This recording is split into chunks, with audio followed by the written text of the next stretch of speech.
We did it. We are no longer a member of the Double Digits Dynasty, for we have entered the Trips Club, surpassing 100 subscribers.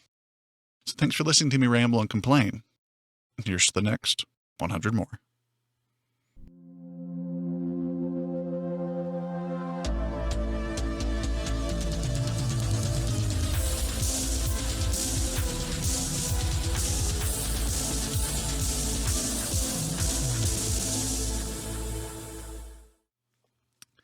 Now, since a decent chunk of you have signed on against your better judgment, I figured I'd let you know what a huge mistake you've made and tell you a little about myself and the direction of the channel.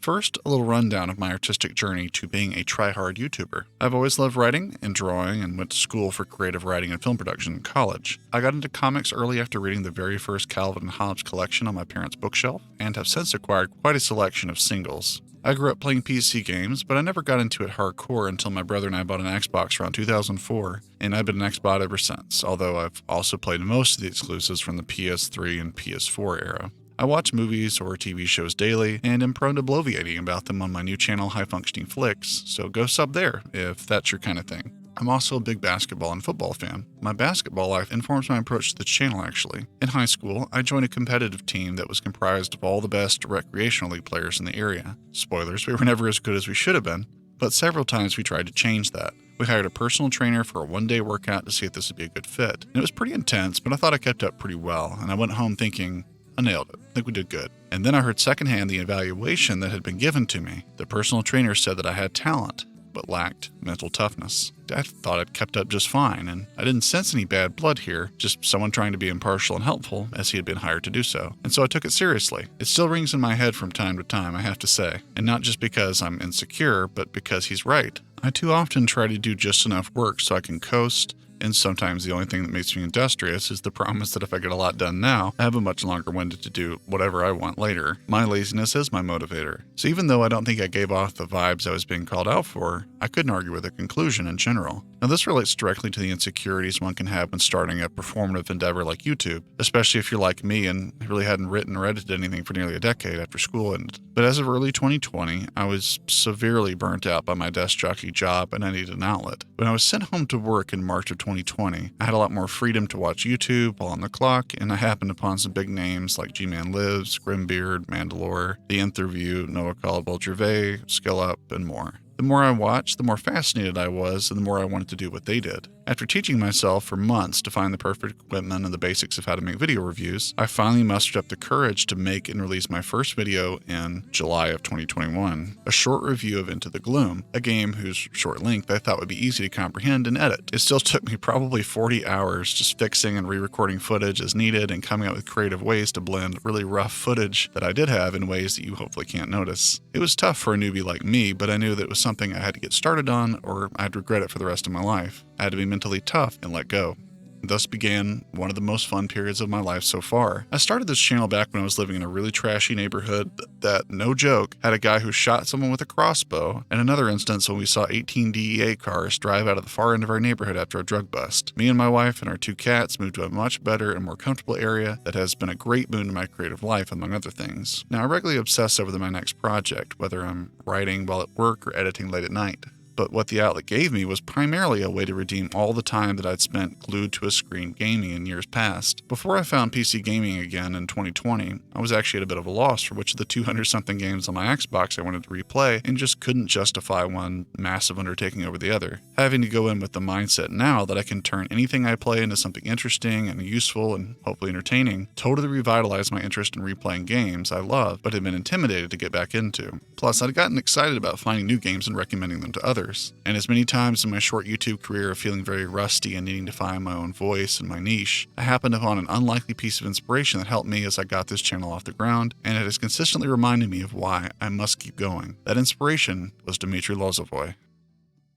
A Discord recommendation for free Steam games introduced me to Dimitri's first game called FATELESS. It's fairly basic, or as one commenter put it, it's baby's first Doom. But clearly this is a guide starting out, so, that's no sweat.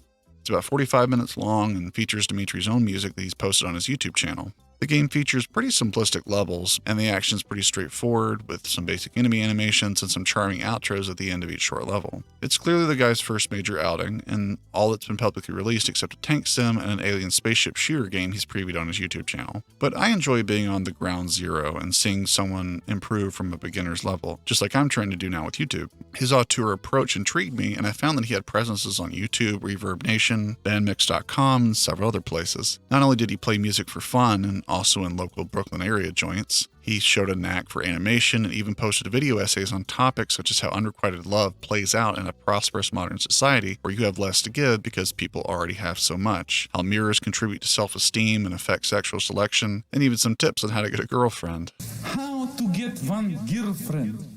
10 easy steps. Now, at first, the hypercritical side of me wanted to make fun of him, at least in my own head. He's a little raw, and it's easy to be cynical in a celebrity-seeking TikTok culture, but I was charmed by his forthrightness, his lack of pretension, and his willingness to put himself out there. He's well-spoken, with a hint of perhaps a Russian or Ukrainian accent. He has a romantic sensibility and seems mild-mannered and likable. Perhaps sensitive and reserved is a way of keeping himself from being too excited or risking disappointment. I say this because his essays and song lyrics often betray a sense of longing and a desire for companionship, and while I find his later punk music fairly grating,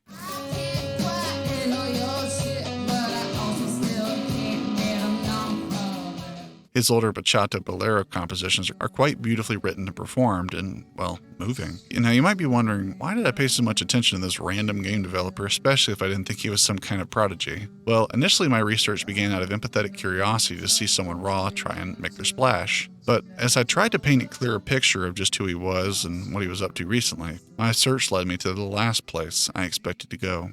Try to understand. This is not the end of all your dreams. Shortly after finding out that FATELESS was also on the Google Play Store, I went to their website on a whim and saw this message in the game's description. This game is no longer in development as the developer has passed away. We are leaving this game on the App Store for your enjoyment. I was taken aback, not because I knew him or I had any right to be angry or sad or anything like his friends or family would, but there was something so violating about seeing someone likable, normal guy just doing his own thing, just kind of written off the show. It seemed crass to speculate what had happened, but, the mind races. The topics of his art made me wonder if perhaps a sensitive artistic type may have been lonely and lost a battle to depression like so many do. And I assumed that was the case until I rewatched his channel and noted that in the early months of 2019, his videos featured him clean-shaven and bald, even his eyebrows. Now, the likely answer to my eyes was chemotherapy, and we know what that means. FATELESS released in late 2019, and I cannot see an internet footprint for him beyond that time period. His LinkedIn even saying that his last job ended late October 2019. The fact that I came to like Dimitri in this little bit of internet stalking was just the icing on the cake because I got to contemplating the value of legacy, of leaving something behind. Surely we are not the sum of our online presence, but his songs and essays and all of that now stand alone, a monument to his life and creativity. We should all be so lucky to be so remembered, whether in song or happy memory. Now, this experience only strengthened my belief that it is in the best interest of someone, especially a creative someone, to leave behind something good and honest and useful. And I started to think even more about what am I leaving behind artistically. I wrote some short stories in school and then proceeded to recycle them for many different classes thereafter, basking in previous successes. Stick to your strengths, right? But I was stagnating and not nurturing a hunger for new experiences in a body of work, or even improving. And then everybody of note that could help in a mentorship role left the university. And this brings us to the second win for my creative life, which started in the middle of 2020, a full 8 years after my collegiate career had ended. And unfed for that long, my hunger to make something and be involved in the joy of creation overtook me. I'm reminded of the verse Matthew 5:14, which advises us not to hide our light, but let it shine forth for the benefit of others. In worst case, you shot your shot and left behind who you were, and at the end of the day, even if you're not famous or the most talented, at least you nurtured your hobbies and gave your all doing what you loved, and you can't ask for much more than that. So you've no right to deny yourself or the others the gift of your gifts, no matter your skill level, nor do I. But this channel means more to me than just a hobby. This is something I want to do full time. And that's not just so I can do something I'd much rather be doing, but it's also something I need to be doing in general. I want to be able to make the best version of that product I can, and not just, what little time I can afford it in the middle of full-time obligations and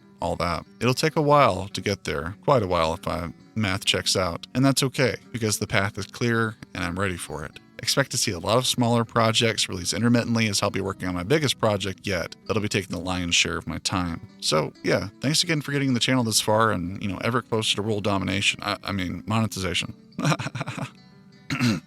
And for those of you wrestling with whether to start or not, just make the leap. I've seen several friends of mine dipping out of their day jobs either by night or entirely, and they found a new level of fulfillment because of it. You won't regret it. I sure haven't. So thanks for watching, and I'll catch you on the flip side.